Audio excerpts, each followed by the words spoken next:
Bapak dan Ibu sekalian, materi selanjutnya adalah tentang bagaimana memonitor dan mengevaluasi kawasan lindung.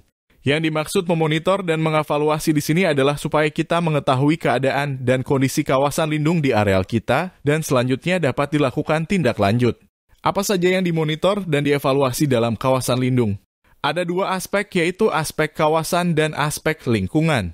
Aspek kawasan yang ke-1 adalah keberadaan pal batas. Apakah kondisinya ada lengkap atau tidak? 2. Kondisi tutupan lahan bertegakan atau kondisi jarang atau bahkan tanah kosong. 3. Ada tidaknya penggarapan lahan atau tenurial di kawasan lindung. 4. Ada tidaknya konservasi tanah air, misalnya terasering, penanaman sesuai kontur, dan lain-lain. 5. Ada tidaknya erosi tanah di sekitarnya. 6. Kondisi kekritisan lahan, kritis atau tidak. Aspek yang kedua adalah aspek lingkungan. Aspek lingkungan yang dimonitor dan dievaluasi adalah 1. Kualitas air diukur TDS atau Total Dissolved Solid merupakan indikator untuk mengukur jumlah padatan atau partikel terlarut di dalam air. 2. Koefisien rezim sungai atau KRS merupakan perbandingan debit air maksimum dengan debit minimum. KRS adalah indikator penting dalam kerawanan banjir.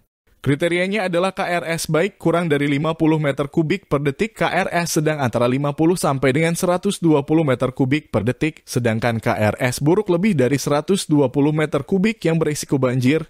Aspek lingkungan yang ketiga adalah TSS atau Total Suspension Solid atau total padatan tersuspensi atau sering dikaitkan dengan kekeruhan air. TSS baik kurang dari 50 mg per liter, TSS sedang antara 50 sampai dengan 400 mg per liter, TSS buruk lebih dari 400 mg per liter. Menurut Siswanto 2010, TSS yang tinggi menunjukkan tingginya pencemaran air. Aspek lingkungan yang keempat yang perlu dimonitor adalah sedimentasi. Menurut Wikipedia, sedimentasi atau pengendapan adalah suatu proses mengendapnya material yang diangkut oleh media air, angin, es atau gletser di suatu cekungan. Banyaknya sedimen yang terangkat diukur per satuan luas per satuan waktu. Sedimentasi baik kurang dari 2 mm per tahun, sedimentasi sedang antara 2 sampai dengan 5 mm per tahun, sedangkan sedimentasi buruk lebih dari 5 mm per tahun.